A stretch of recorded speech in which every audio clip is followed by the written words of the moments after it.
بالله من الشيطان الرجيم الحمد لله رب العالمين الرحمن الرحيم مالك يوم الدين اهدنا الصراط المستقيم صراط الذين أنعمت عليهم بسم الله الرحمن الرحيم قل هو الله أحد الله الصمد अपने हाथ तुलें अल्हम्दुलिल्लाह अल्हम्दुलिल्लाह रब्बिल आलमीन वस्सलातु वस्सलामु अला रसूलिहिल करीम व अला आलिहि व सहबिहि व अहलि बैति अजमाइन रब्बना ज़लमना अनफुसना व इल्लम तग़फिर लना व तरहमना लनकूनन्ना मिनल खासिरीन आमीन रब्बना आतिना फिद दुनिया हसनतन व फिल आखिरति हसनतन व क़िना अज़ाबन اللهم اغفر لي حينا وميتنا وشاهدنا وغائبنا وصغيرنا وكبيرنا وذكرنا وانثانا اللهم من احييته منا فاحييه على الاسلام ومن توفيته منا فتوفه على اللهم اجرنا من النار اللهم اجرنا من النار اللهم اجرنا من النار اللهم انك عفو كريم تحب العفو فاعف عنا ربنا اغفر لنا ذنوبنا وكفر عنا سيئاتنا وتوفنا مع الأبرار اللهم حاسبنا حسابا يسيرا اللهم حاسبني حسابا يسيرا رب ارحمهما كما ربياني صغيرا يا رب العزة يا أرحم الراحمين আমরা তোমার কিছু গোলাম এবং বান্দে তোমার শাহী দরবারে হাত তুলেছি আয় আল্লাহ তোমার শাহী দরবারে হাত তোলার আগে আমরা মুক্তাসর তেলাওয়াত করেছি আমাদের গুনাহতার কথা স্মরণ করে ইস্তিগফার পড়েছি এবং তোমার নবীর শানে মাবুদ আমরা দরুদ পেশ করেছি আল্লাহ তুমি আমাদের তেলাওয়াত ইস্তিগফার এবং দরুদকে কবুল করো আমিন ইয়া রাব্বুল আলামিন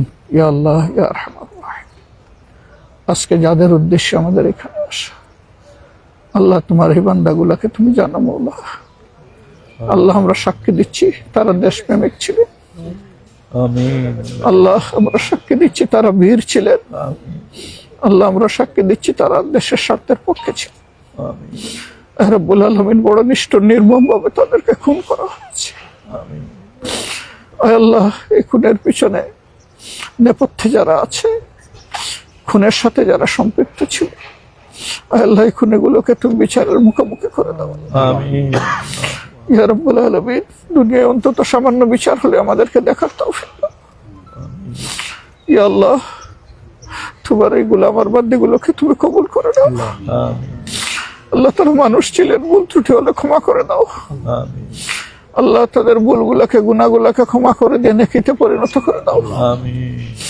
ইয়া রাব্বুল ইজ্জত তাদেরকে মর্যাদাবান শহীদের পূর্ণ মর্যাদা তাদেরকে দান করো আল্লাহ আল্লাহ তাদের কবরগুলোকে তুমি জান্নাতের টুকরা বানিয়ে দাও আল্লাহ তাদের এক একটা কবরের সাথে তোমার মায়ার জান্নাতের জানালা খুলে দাও আল্লাহ আমিন ইয়া আল্লাহ দুনিয়ার চাইতে উত্তম সঙ্গী উত্তম বিছানা উত্তম রিজিক উত্তম পোশাক তাদেরকে তুমি দান করো আমিন ইয়া আল্লাহ যতদিন তুমি তাদেরকে আলমে বরজখে রাখবে তোমার মায়ার মেহমান হিসেবে রাখো ইয়া আল্লাহ আমরাও যখন এই বরজখের জিন্দেগিতে যাব আল্লাহ আমরাও অনুরূপ তোমার কাছে তোমার দয়া তোমার মায়া আমরা আশা করি আল্লাহ আল্লাহ সেদিন তোমার দয়া ছাড়া কেউ বাঁচতে পারবে না আল্লাহ আয় রাব্বুল আলামিন ইয়া আল্লাহ তাদের এই ত্যাগের মধ্যে দিয়ে জাতির মধ্যে বেশি বেশি করে বীর পয়দা করে দাও ইয়া আল্লাহ যারা জাতিকে পাহারাদারি করবে রক্ষা করবে জাতির স্বার্থের পক্ষে জীবন দিবে কিন্তু আপোষ করবে না আল্লাহ আয় রাব্বুল আলামিন পরওয়ারদিগারে আলম তাদের আপনজনের অন্তরের অবস্থা তুমি জানো মাবুদ ইয়া আল্লাহ তাদেরকে সবর ইখতিয়ার করার তৌফিক দান করো তাদেরকে সবরে জামিল আতা করো মাওলা ইয়া রাব্বুল আলামিন তাদের যে বাচ্চাগুলো রেখে গেছেন আল্লাহ তাদের স্ত্রীদেরকে আপনজনকে রেখে গেছেন আল্লাহ তুমি তাদের অভিভাবকত্বের দায়িত্ব কবুল করো আল্লাহ আল্লাহ দুনিয়ায় তোমার পক্ষ থেকে তারা যতদিন বেঁচে ছিল অভিভাবক ছিল এখন তুমি তাদের অভিভাবক হয়ে যাও আমিন ইয়া রাব্বুল আলামিন এই কবরস্থানে যত মুর্দাগান আছেন তামামকে তুমি ক্ষমা করে দাও মাবুদ ইয়া আল্লাহ যাদের জন্য তোমার দরবারে বলার হাত তোলার কেউ নাই আমরা তাদের পক্ষে তোমার দরবারে সুপারিশ করছি আল্লাহ তাদেরকে তুমি ক্ষমা করে দাও মাওলা ইয়া আল্লাহ আসমানের ছাদের নিচে জমিনের বিছানার উপরে যত মুমিন মুমিনাত মাবুদ কবরবাসী হয়েছেন তামামকে তুমি জান্নাতবাসী করে দাও। আমরা যারা বেঁচে আছি তাদেরকে নেক আমল করার তৌফিক দান করো ইয়া রাব্বুল আলামিন। বাকি জিন্দেগি আমাদেরকে তোমার মকবুল গোলামি করার তৌফিক এনায়েত করো। ইয়া আল্লাহ, আমাদের দেশের উপর তুমি শান্তির বার্তা পাঠাও। আল্লাহ, তোমার রহমত নাজিল করো। শাসন ক্ষমতায় যারা আছে ইয়া আল্লাহ, তাদেরকে জনগণকে সম্মান করার তৌফিক দিও। ইয়া আল্লাহ, এরা যেন কারো হক নষ্ট না করে। আল্লাহ, আমরা যারা বিরোধী দলে আছি মাবুদ, আমাদেরকে পাহারাদারি করার তৌফিক দিও। জনগণের স্বার্থ এবং অধিকার রক্ষার জন্য আমাদেরকে তুমি শক্তি দিও। আল্লাহ ইয়া রাব্বুল আলামিন, একটা মানবিক দেশ তোমার কাছে চাই। আল্লাহ, দেশের প্রত্যেকটি মানুষ শান্তিতে এবং নিরাপদে থাকবে। আল্লাহ, পরিচয় দিয়ে গর্ববোধ করবে যে আমি বাংলাদেশের নাগরিক। আল্লাহ, তোমার দরবারে হাজার শুকরিয়া, তুমি এই দেশে আমাদেরকে পয়দা করেছো। আল্লাহ, তুমি আমাদের দেশটাকে সুন্দর করে দাও। রব্বানা তাকাব্বাল মিন্না ইন্নাকা আনতাস সামিউল আলিম ওয়া তুব আলাইনা ইয়া মাওলানা ইন্নাকা আনতাত তাওয়াবুর রাহিম। সুবহানা রাব্বিকা রাব্বিল ইজ্জাতি আম্মা ইয়াসিফুন ওয়া সালামুন আলাল মুরসালিন। আলহামদুলিল্লাহ। আমিন। আসসালামু আলাইকুম ওয়া রাহমাতুল্লাহ। আপনাদের জন্য দোয়া আছে, আপনারা দোয়া রাখবেন ইনশাআল্লাহ।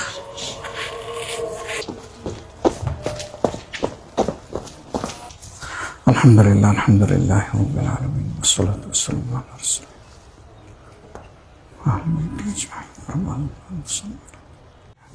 আসসালামু আলাইকুম ওয়া রাহমাতুল্লাহ। সাংবাদিক বন্ধুগণ, আপনারা সবাই ভালো আছেন? ঠিক আছে। আপনারা দেখেছেন আমরা এসেছিলাম 2009 সালের 25 এবং 26 ফেব্রুয়ারি ঢাকার পিলখানা তৎকালীন বিডিআর নামের যে প্রতিষ্ঠান, তার সদর দপ্তর, সেখানে নৃশংসভাবে আমাদের প্রিয় দেশের 57 জন চৌকস দেশপ্রেমিক কমিটেড সেনা অফিসারকে হত্যা করা হয়েছিল। যাদেরকে হত্যা করা হয়েছে, মহান মাহবুদের দরবারে দোয়া করি আল্লাহ তাদেরকে ক্ষমা করুন এবং তাদেরকে শহীদ হিসাবে কবুল করুন। এই দিনটি ছিল জাতির বিরুদ্ধে একটা গভীর ষড়যন্ত্রের দিন, এবং যাদেরকে এখানে হত্যা করা হয়েছে আগে থেকে পরিকল্পিতভাবেই তাদেরকে এখানে পোস্টিং দেওয়া হয়েছিল। কাউকে মাত্র 1 মাস আগে, কাউকে 3 মাস আগে, এইভাবে পরিকল্পনা করে বিভিন্ন লোকদেরকে এখানে নিয়ে আসা হয়েছে। কারাই হত্যাকাণ্ড ঘটালো, জাতির সামনে এখনো পুরা খুলাসা হলো না বিষয়টা। তখন 2টা তদন্ত কমিশন গঠন হয়েছিল, একটা সেনাবাহিনীর পক্ষ থেকে আর একটা তখনকার ফ্যাসিস্ট সরকারের পক্ষ থেকে। 2টা তদন্তের কোনো রিপোর্টই জনগণ জানতে পারলো না এবং সেটা আলোর মুখ দেখলো না। কেন দেখলো না? যদি ওই তদন্তের রিপোর্ট সামনে আসতো জাতির সামনে, তাহলে হয়তো অনেক সত্য পরিষ্কার হয়ে যেত। নিশ্চয়ই তখন যারা ক্ষমতাসীন ছিলেন এর সাথে তাদের গভীর সম্পর্ক ছিল এই হত্যাকাণ্ডের সাথে, যার কারণে তারা চাননি যে এই রিপোর্টগুলো প্রকাশ পাক। এমনকি তখন 2টা নোংরা ঘটনা ঘটেছে, আপনারা দেখেছেন। একটা হলো বিরোধী দলকে টার্গেট করে তখনকার বিরোধী দলীয় নেত্রীর ব্যাপারে অনেক আজে বাজে কথা বলা হয়েছিল। বাংলাদেশ জামাতে ইসলামের তৎকালীন অ্যাসিস্ট্যান্ট সেক্রেটারি জেনারেল এবং নির্বাহী পরিষদ সদস্য, সুপ্রিম কোর্টের অত্যন্ত মর্যাদাবান একজন আইনজীবী, সিনিয়র আইনজীবী ব্যারিস্টার আব্দুর রাজ্জাককে হয়রানি করা হয়েছে। 2বার তাকে জিজ্ঞাসাবাদের মুখোমুখি করা হয়েছে। নাসির উদ্দিন পিন্টুকে নৌকা দিয়ে নাকি লোক পার করে দিয়েছে, এই জন্য তাকে এই অভিযোগে অভিযুক্ত করে জেলে নেওয়া হয় এবং সেখানে পরিকল্পিতভাবে তাকে হত্যা করা হয়। তৎকালীন বাণিজ্যমন্ত্রী ফারুক খান ঘটনা ঘটার সাথে সাথেই মিডিয়ায় তিনি বক্তব্য দেওয়া শুরু করলেন যে এই ঘটনা জামাত শিবির ঘটিয়েছে। এত বড় একটা ঘটনা, তার মামুলি কোনো তদন্ত হলো না, তিনি একটা দলকে দায়ী করে বক্তব্য দেওয়া শুরু করলেন। এই সবগুলোই ছিল গভীর ষড়যন্ত্রের অংশ। পরবর্তী পর্যায়ে বর্তমান সরকারের আগে যে ইন্টারিম গভর্নমেন্ট ছিল, এই ইন্টারিম গভর্নমেন্টের পক্ষ থেকে একটা তদন্ত কমিশন করা হয়েছিল। সেই রিপোর্টও কিন্তু জাতির সামনে আসেনি পুরোপুরি। আসলে আমরা বুঝতে পারবো সত্য আংশিক উঠে এসেছে নাকি আংশিক চাপা পড়েছে। আজকে আমার একটা স্ট্যাটাস হয়তো আপনারা লক্ষ্য করবেন, আমি বলেছি আংশিক সত্য উঠে এসেছে। কেন আংশিক বললাম? যেহেতু পুরা রিপোর্ট আমাদের সামনে আসে নাই। পুরা রিপোর্ট আসলে আমরা বলতে পারবো যে এটা আংশিক না পূর্ণাঙ্গ, সত্যটা উঠে এসেছে কিনা। খুনের নেপথ্যের কারিগর যারা ছিল, পরিকল্পনাকারী ছিল, ষড়যন্ত্রকারী ছিল, যারা তাদেরকে উৎসাহ জুগিয়েছে এবং যারা এই হত্যাকাণ্ড সংগঠিত করেছে, আমরা মনে করি তারা সকলেই সমানভাবে দোষী। এদের সবাইকে অবশ্যই বিচারের আওতায় আনতে হবে। যদি এই সরকার বিচারের আওতায় আনতে পারে তাহলে এই জাতির কিছু দায় মুক্তি হবে, দায় মোচন হবে। যদি এই সরকার না আনতে পারে তাহলে এটা সরকারের চরম ব্যর্থতা হিসেবে পরিগণিত হবে। আমরা আশা করি সরকার তাদের দায়িত্ব সঠিকভাবে পালন করবে। এর পাশাপাশি আরও যত হত্যাকাণ্ড হয়েছে সবগুলা হত্যাকাণ্ডেরই বিচার হওয়া উচিত। ওই সময় ঠান্ডা মাথায় পরিকল্পিতভাবে যে হত্যাকাণ্ডগুলো ঘটানো হয়েছে, ফাঁসির নামেই হোক আর যে নামে হোক, সেগুলোরও বিচার হওয়া উচিত। সর্বশেষ উসমান হাদি, সে দেশের পক্ষে একটা শক্ত ভয়েস ছিল। দুটা জিনিস সে কোনোভাবেই মেনে নিতে পারত না, একটি আধিপত্যবাদ আর একটি হচ্ছে বৈষম্য। এই দুটির বিরুদ্ধে তার অবস্থান ছিল স্পষ্ট। এই জন্য তাকে খুন করা হয়েছে পরিকল্পিতভাবে, স্পষ্ট দিবালুকে গুলি করে রাজপথে, কোনো চূড়া গলিতে নয়, অন্ধকার গলিতে নয়, রাতের বেলা নয়। কিন্তু আজ পর্যন্ত হাদি হত্যাকাণ্ডের পুরো রহস্য জাতি জানতে পারল না। আমরা চাই যদি এই বিচারগুলো হয় তাহলে আগামীতে এ ধরনের অপকর্ম করার দুঃসাহস আর কেউ দেখাবে না। আপনারা নিশ্চয়ই জানেন আমাদের মহান মুক্তিযুদ্ধের সময় এত সেনা অফিসার মারা যান। দুইটা বিশ্বযুদ্ধ হয়েছে, একদিনে কোথাও এত সেনা অফিসারকে খুন করা হয়নি। এটা ছিল দুনিয়ায় আনপ্রেসিডেন্টেড। এর আগে এই ধরনের আর কোনো উদাহরণ নাই। এতগুলা মানুষ আমাদের বুক থেকে কেড়ে নেওয়া হলো মূলত এই দেশকে সামরিক শক্তির দিক থেকে কোমর ভেঙ্গে দেওয়ার এটি ছিল একটি গভীর ষড়যন্ত্র। আমরা জাতি হিসাবে স্পষ্টভাবে বলতে চাই, যারা চলে গেছেন তারা বীরত্ব গাথা নিয়ে সম্মানের সাথে চলে গেছে, তবে তৎকালীন সরকার চরমভাবে দায়িত্ব পালনে ব্যর্থ হয়েছে। আমি ব্যর্থতা বলবো না, বরঞ্চ এটা ছিল পরিকল্পিত ষড়যন্ত্রের একটা অধ্যায়। কর্নেল গুলজার যখন হেডকোয়ার্টারকে বারবার ফোন করে বলছিলেন, স্যার এখনো তারা বিক্ষিপ্ত, কিছু একটা করেন, আমাদেরকে উদ্ধার করেন, আমাদের জীবন বাঁচান, কেউ তাদের জীবন বাঁচাতে এগিয়ে যায়নি। কেন গেলেন না? তৎকালীন সেনাপ্রধানের দায় তিনি কিভাবে অস্বীকার করবেন? প্রধানমন্ত্রী তার দায় কিভাবে অস্বীকার করবেন? স্বরাষ্ট্রমন্ত্রী তার দায় কিভাবে অস্বীকার করবেন? এরা সবাই দোষী। এরা কেউ নিজেকে নির্দোষ প্রমাণ করতে পারবেন না, দাবিও করতে পারবেন না। আমরা চাই লাতাপাতা নয়, যারা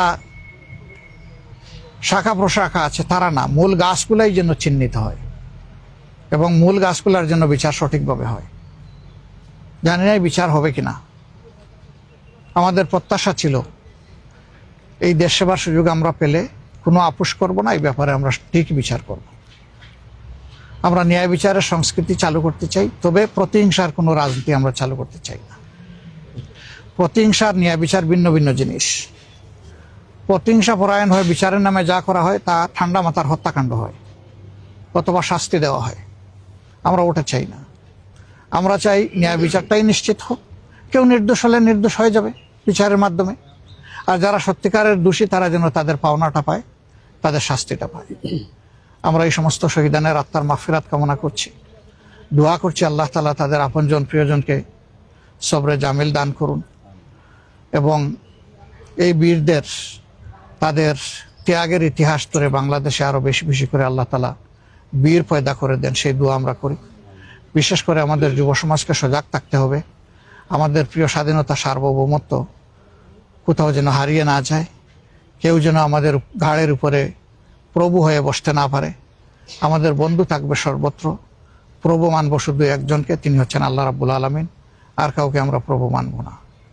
আল্লাহ তাআলা আমাদের দেশের উপর শান্তি নাজিল করুন, তার রহমত নাজিল করুন। এদেশের স্বাধীনতা এবং সার্বভৌমত্বকে আল্লাহ তাআলা সংরক্ষণ করার ব্যবস্থা করে দিন। আপনাদের সবাইকে ধন্যবাদ। ভালো থাকবেন সবাই। আসসালামু আলাইকুম। আজকে কি আপনারা জামাতের পক্ষ থেকে এসেছেন নাকি বিরোধী দলের নেতা হিসেবে এসেছেন? আমি তো আলাদা না, এখন অবিভাজ্য সত্তা, 2 in 1।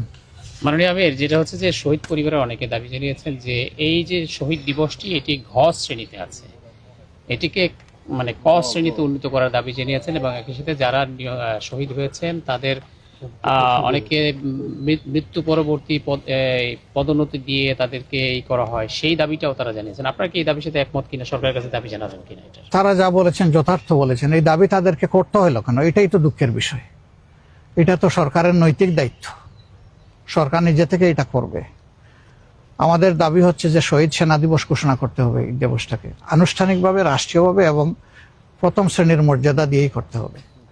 আর এই দুঃখী পরিবারগুলা এই জাতির জন্য সম্পদ হিসাবে সম্মানটা পায়, আমরা সেটা সর্বক্ষেত্রে আশা করব, দাবি করব। Thank you. সম্মানিত বিরোধী দলীয় নেতা, আপনাকে একটা প্রশ্ন করতে চাই। গত 21শে ফেব্রুয়ারি যখন আপনি ফুলের স্তবক দিয়েছিলেন, সারা দেশে একটা বিশাল আলোচনা সমালোচনা হয়েছিল, এবং আজকে আপনি কোনো ফুলের স্তবক দেন নাই, শুধু দোয়া করছেন। ভবিষ্যতে যদি আপনি শহীদ মিনারে যে এইভাবে দোয়া করেন, তাতে কি জাতীয় দায়িত্ব পালন হবে কিনা? আমি শহীদ মিনারে সেদিন দোয়াও করেছি, শুধু তো ফুল দেই নাই। ফুলটা বাদ দেওয়া যাবে কিনা? ফুলটা না, শুনেন, সেটা হচ্ছে কি, রাসূল মকবুল সাল্লাল্লাহু আলাইহি সাল্লাম যখন ইসলাম কায়েমের দায়িত্ব আল্লাহ তাআলার পক্ষ থেকে পালন করলেন, একদিনে হয় নাই, 23 বছর সময় লেগেছে। Gradual process. ইসলাম হইল মানুষের ধর্ম, মানুষের ফিতরত, তার চাওয়া, তার নেচার, সবকিছুর সাথে মিলিয়ে ইসলাম। সুতরাং আল্লাহ চাইলে সবকিছুই হবে। রেডিক্যাল কোনো কিছু চিন্তা করার মাঝে বড় কোনো কল্যাণ নাই। Gradual process is the best process.